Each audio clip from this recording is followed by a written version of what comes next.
F-35 stealth যুদ্ধবিমান কর্মসূচি থেকে বহিষ্কারের জ্বলন্ত কলঙ্ক এবার হয়তো মুছে যাচ্ছে তুরস্কের কপাল থেকে।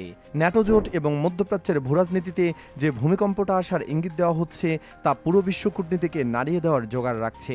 গত কয়েক বছর আগে যে তুরস্ককে অত্যাধুনিক F-35 যুদ্ধবিমান কর্মসূচি থেকে কঠোরভাবে সরিয়ে দেওয়া হয়েছিল, সেই সিদ্ধান্ত এখন আক্ষরিক অর্থে উল্টে যেতে চলেছে বলে আন্তর্জাতিক অঙ্গনে জোরালো আলোচনা শুরু হয়েছে। আন্তর্জাতিক সংবাদ মাধ্যমগুলোর প্রকাশিত বিস্তারিত তথ্য অনুযায়ী যুক্তরাষ্ট্রের প্রেসিডেন্ট ডোনাল্ড ট্রাম্প তুরস্কের প্রেসিডেন্ট রিসেপ তাইয়েপ এরদোয়ানের সঙ্গে আসন্ন একটি বৈঠকে আঙ্কারাকে আবারও F-35 স্টেলথ ফাইটার কর্মসূচিতে ফিরিয়ে আনার বিষয়ে অত্যন্ত ইতিবাচক বার্তা দিতে পারেন। এমন সিদ্ধান্ত বাস্তবায়িত হলে শুধু যুক্তরাষ্ট্র তুরস্কের সম্পর্কই নয়, ন্যাটো জোটের সামরিক ভারসাম্যেও নতুন অধ্যায়ের সূচনা হতে পারে। প্রাপ্ত প্রতিবেদন অনুযায়ী আসন্ন ন্যাটো শীর্ষ সম্মেলনে অংশ নিতে ট্রাম্প শীঘ্রই আঙ্কারায় পৌঁছানোর কথা রয়েছে এবং সেখানে এরদোয়ানের সঙ্গে এই গুরুত্বপূর্ণ বৈঠক অনুষ্ঠিত হবে।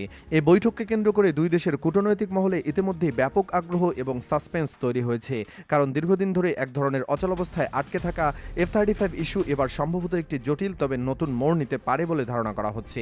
বিষয়টি নিয়ে এখনো পর্যন্ত কোনো আনুষ্ঠানিক ঘোষণা আসেনি, তবে মার্কিন প্রশাসনের একাধিক জ্যেষ্ঠ কর্মকর্তার বরাত দিয়ে প্রকাশিত ওই প্রতিবেদনে স্পষ্টভাবে বলা হয়েছে যে ট্রাম্প এই অত্যন্ত সংবেদনশীল কর্মসূচিতে তুরস্কের প্রত্যাবর্তনের পথ খুঁজে বের করার পক্ষে ইতিমধ্যেই মানসিকভাবে অবস্থান নিয়েছেন। তবে শুধু ইচ্ছা থাকলেই হবে না, বিষয়টি মোটেও এতটা সহজ নয়, কারণ যুক্তরাষ্ট্রের কংগ্রেস এবং বর্তমানে বিদ্যমান কঠোর আইন তুরস্কের কাছে F-35 বিক্রির ওপর একটি স্থায়ী এবং কঠোর সীমাবদ্ধতা আরোপ করে রেখেছে। মার্কিন প্রশাসনের ভেতরেই কর্মকর্তাদের মধ্যে এই আইনি বাধাটি কিভাবে অতিক্রম করা হবে তা নিয়ে এখনও ভিন্নমত রয়েছে। তবুও ওয়াশিংটনের করিডোরে আলোচনা চলছে যে দুই দেশের শীর্ষ নেতার মধ্যে একটি আনুষ্ঠানিক চিঠি বিনিময়ের মাধ্যমে একটি প্রক্রিয়ার সূচনা করা যেতে পারে, যা ভবিষ্যতে একটি নতুন ধরনের সমঝোতার ভিত্তি হিসেবে কাজ করবে। এই পুরো বিরোধের সূচনা ঘটেছিল ঠিক 2019 সালে। সে সময় তুরস্ক যুক্তরাষ্ট্রের তীব্র আপত্তি উপেক্ষা করে রাশিয়ার তৈরি অত্যাধুনিক S-400 আকাশ প্রতিরক্ষা ব্যবস্থা কিনে নিয়ে নিজেদের সামরিক বাহিনীতে অন্তর্ভুক্ত করে। যুক্তরাষ্ট্র শুরু থেকে এই সিদ্ধান্তের তীব্র বিরোধিতা করে আসছিল।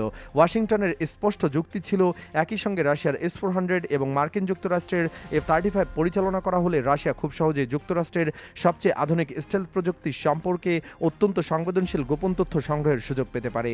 নিরাপত্তা ঝুঁকির এই চরম আশঙ্কাকেই সামনে রেখে যুক্তরাষ্ট্র তুরস্ককে F-35 কর্মসূচি থেকে চিরতরে বাদ দেয় এবং একই সঙ্গে দেশটির উপর কড়া নিষেধাজ্ঞাও আরোপ করে।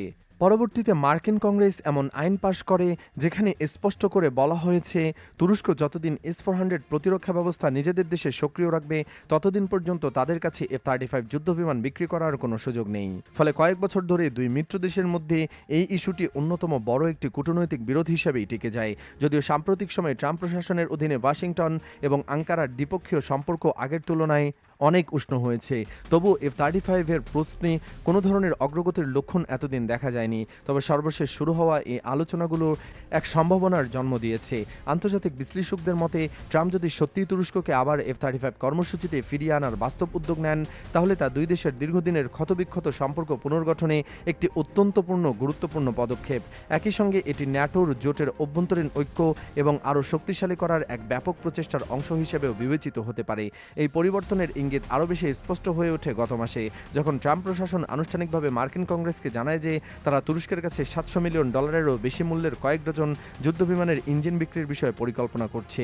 আন্তর্জাতিক মহলের অনেকেই এই পদক্ষেপকে দুই দেশের দীর্ঘদিনের প্রতিরক্ষা সহযোগিতা পুনরুজ্জীবনের সূচনা হিসেবে দেখছেন। যদিও এটি সরাসরি F-35 বিক্রির চূড়ান্ত অনুমোদন নয়, তবুও দুই পক্ষের মধ্যে সামরিক সম্পর্ক পুনরায় স্বাভাবিক করার ক্ষেত্রে এটি একটি অত্যন্ত গুরুত্বপূর্ণ ইতিবাচক সংকেত বলে মনে করা হচ্ছে। এদিকে আন্তর্জাতিক সম্পর্ক বিশ্লেষক এবং নিরাপত্তা বিশেষজ্ঞদের একটি বড় অংশের মতামত হল, তুরস্ক শুধু ন্যাটোর একটি সাধারণ সদস্য রাষ্ট্র নয়, বরং জোটটির অন্যতম গুরুত্বপূর্ণ কৌশলগত শক্তি। ভৌগোলিক অবস্থানের কারণে তুরস্ক একই সঙ্গে ইউরোপ, এশিয়া এবং মধ্যপ্রাচ্যের সংযোগস্থলে অবস্থান করছে। ফলে কৃষ্ণ সাগর অঞ্চলের নিরাপত্তা, ইউক্রেন যুদ্ধে পরবর্তী কৌশলগত ভারসাম্য, সিরিয়া ও ইরাকের নিরাপত্তা পরিস্থিতি, সন্ত্রাসবিরোধী অভিযান এবং পূর্ব ভূমধ্যসাগরের জ্বালানি রাজনীতি, প্রতিটি ক্ষেত্রে আঙ্কারার ভূমিকা অত্যন্ত গুরুত্বপূর্ণ। এই বাস্তবতাকে উপেক্ষা করে যুক্তরাষ্ট্রের পক্ষে দীর্ঘমেয়াদে কার্যকর নিরাপত্তা কৌশল বাস্তবায়ন করা সহজ নয়। বিশ্লেষকদের মতে এ কারণেই সাম্প্রতিক সময়ে ওয়াশিংটন ও আঙ্কারার মধ্যে সম্পর্ক স্বাভাবিক করার প্রচেষ্টা নতুন গতি পেয়েছে। দীর্ঘদিন ধরে S-400 ক্ষেপণাস্ত্র প্রতিরক্ষা ব্যবস্থা কেনাকে কেন্দ্র করেই দুই দেশের মধ্যে যে অবিশ্বাস্য পরিবেশ তৈরি হয়েছিল তা উভয় পক্ষের জন্যই কৌশলগত ক্ষতির কারণ হয়ে দাঁড়িয়েছে। যুক্তরাষ্ট্র মনে করে রাশিয়ার তৈরি S-400 ব্যবস্থা ন্যাটোর নিরাপত্তা কাঠামোর জন্য ঝুঁকি সৃষ্টি করতে পারে। অন্যদিকে তুরস্ক বরাবরই দাবি করে আসছে নিজেদের জাতীয় নিরাপত্তার প্রয়োজন বিবেচনা করে তারা ওই ব্যবস্থা সংগ্রহ করেছিল এবং এটি তাদের সার্বভৌম সিদ্ধান্তের অংশ। এমন পরিস্থিতিতে যদি দুই দেশের কোনো অংশ সমঝোতায় পৌঁছাতে সক্ষম হয় তাহলে তা শুধু দ্বিপক্ষীয় সম্পর্ক পুনরুদ্ধারের মধ্যেই সীমাবদ্ধ থাকবে না, বরং ন্যাটো জোটের অভ্যন্তরীণ ঐক্য এবং শক্তিশালী হতে আরও ইউরোপীয় নিরাপত্তা ব্যবস্থার নতুন মাত্রা যোগ হতে পারে। একই সঙ্গে F-35 কর্মসূচিতে তুরস্কের সম্ভাব্য প্রত্যাবর্তন ভবিষ্যতের সামরিক সহযোগিতা, প্রতিরক্ষা শিল্প এবং প্রযুক্তিগত অংশীদারিত্বের ক্ষেত্রেও বড় ধরনের পরিবর্তন সূচনা করতে পারে।